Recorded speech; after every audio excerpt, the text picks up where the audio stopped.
Assalamualaikum warahmatullahi wabarakatuh. Jadi beberapa hari kemarin penulis pakai Suzuki Next 2, biasanya pakai NMAX. Nah, penulis sempat keringet dingin, sempat khawatir dak-dikduk ya ketika istri meminta, habis ini pakai Next 2 terus saja ya. Jadi khawatir ya. Karena apa?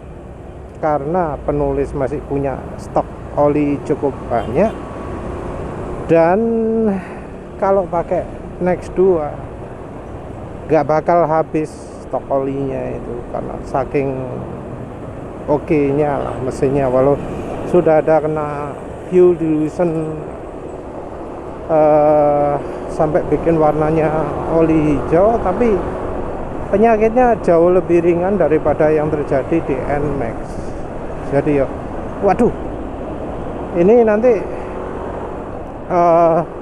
olinya bakal nggak kepake lama nih. Gimana nih review oli?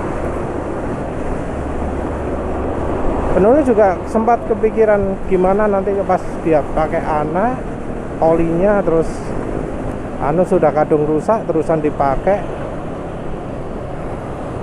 Kalau sudah rusak kan ya jadi suara kasar sekali gitu ya. Nah, kalau ganti mesti ganti silinder pasti itu. Mungkin ganti piston juga, ganti ring piston. Kalau ganti silinder ya sekalian beli yang merek NPP, yang liner besi. Pakai liner besi itu ada dua ya tujuannya, karena yang model di hasil itu lemah. Yang kedua adalah model besi itu ada guratannya, ada crosshatch-nya.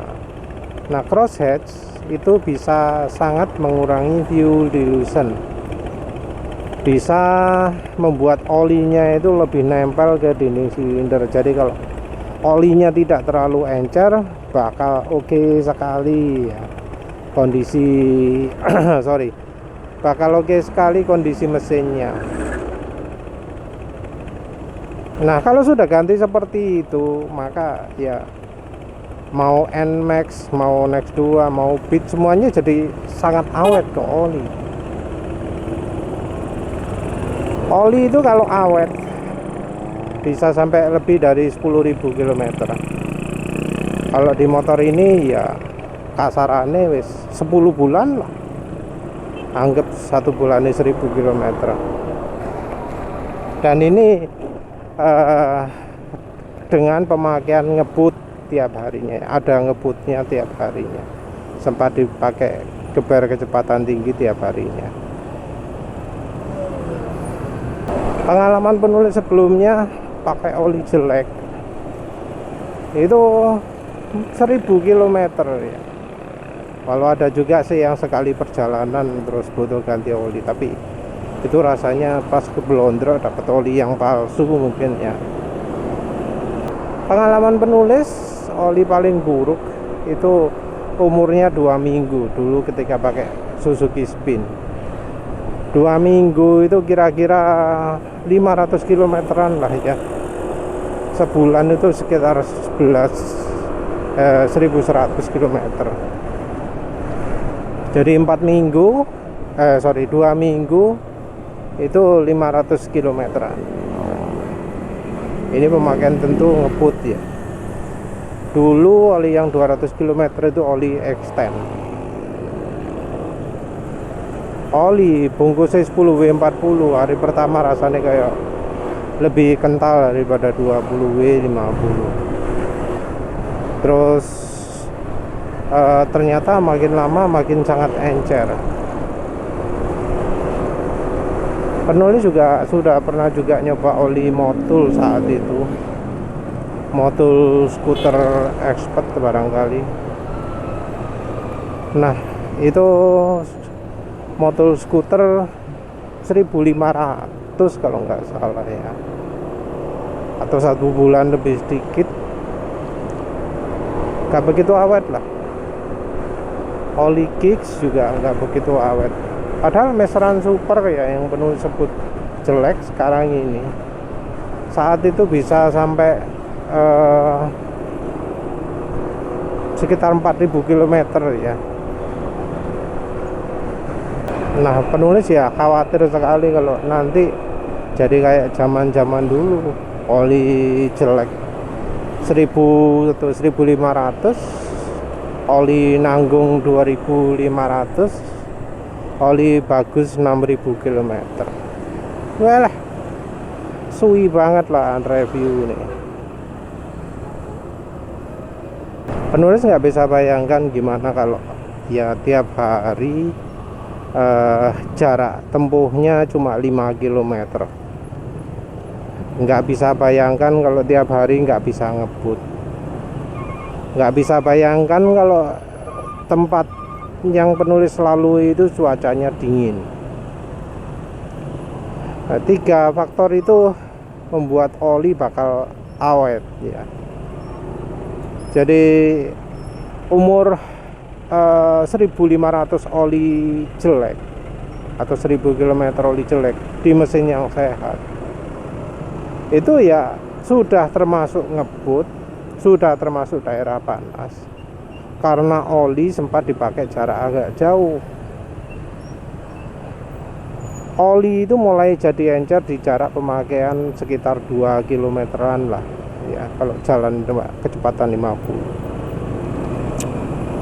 Kalau jarak tempuh tiap hari 5000 km 5 km atau kurang, nggak sempat oli itu jadi terforsir. Kalau oli nggak sempat terforsir ya kondisinya bagus terus, apalagi kalau jalannya nggak lebih dari 50 km per jam. Nah, cuaca dingin itu membuat oli jadi nggak encer. Kalau oli nggak encer, lebih sulit rusak. Bisa jadi kalau di daerah dingin pemakainya jarak pendek, nggak pernah kencang,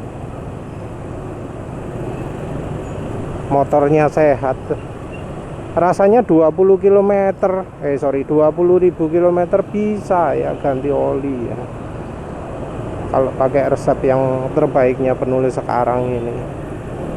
Resep terbaik sekarang ya Steliron ya, meseran SA 40 campur Steliron. Karena masa ganti oli yang sangat lama ini ya, rasanya wajar ya orang itu jarang bisa membedakan kemampuan oli ya. Karena kalau daerahnya dingin atau jarak pakainya pendek, mau nggak pernah ngebut ya, bakal bilang semua oli sama saja. Apalagi ketika kebanyakan oli itu kualitasnya sama-sama jeleknya. Jadi memang orang yang bisa nyoba oli itu sedikit. Nggak semua orang bisa melakukan review oli, karena ya orang bisa saja dalam kondisi yang ideal, kondisi dimana oli itu bisa sangat awet. Ada yang ngomong, oh oli ini bagus, bisa 10.000 km. Bisa jadi mereka pakai oli yang merek murah pun ya bisa mencapai segitu, karena kondisi mereka memungkinkan. Jadi ya untuk sementara penulis ini termasuk beruntung ya, karena punya motor yang fuel dilution parah, terus tempatnya panas, jarak tempuh tiap hari 20 km, PP nya 40 km. Ada kesempatan untuk jalan kencang, karena ya penulis tahu ada yang nggak mungkin bisa kencang seumur hidup di jalan mereka ya. Karena bisa kencang gitu, jadi bisa menguji shear stability, jarak agak jauh juga bisa menguji shear stability. fuel dilution yang parah juga membuat olinya jadi diuji terhadap keencerannya, jadi bisa tahu oli mana yang tahan fuel dilution ya. Tahan ya, bukan berarti mengurangi fuel dilution, tapi tahan terhadap fuel dilution. Jadi masih ada fuel dilution walau olinya makin encer, suara mesin nggak makin kasar. Nggak berarti kalau cuacanya dingin, pemakaiannya pendek, nggak pernah ngebut, nggak bisa melakukan review oli. Ya bisa, cuma ya nanti oli yang dipakai bakal lama sekali butuh diganti. Untuk mereka-mereka yang beruntung punya kondisi seperti ini, 2000 km itu rugi ya. Ganti oli bisa 5.000, 10.000, bahkan ya kalau olinya bagus mungkin 20.000 ya. Ya wes lah, itu saja ya. Memang nggak semua orang beruntung punya kesempatan untuk uji oli. Terima kasih sudah menonton. Assalamualaikum warahmatullahi wabarakatuh.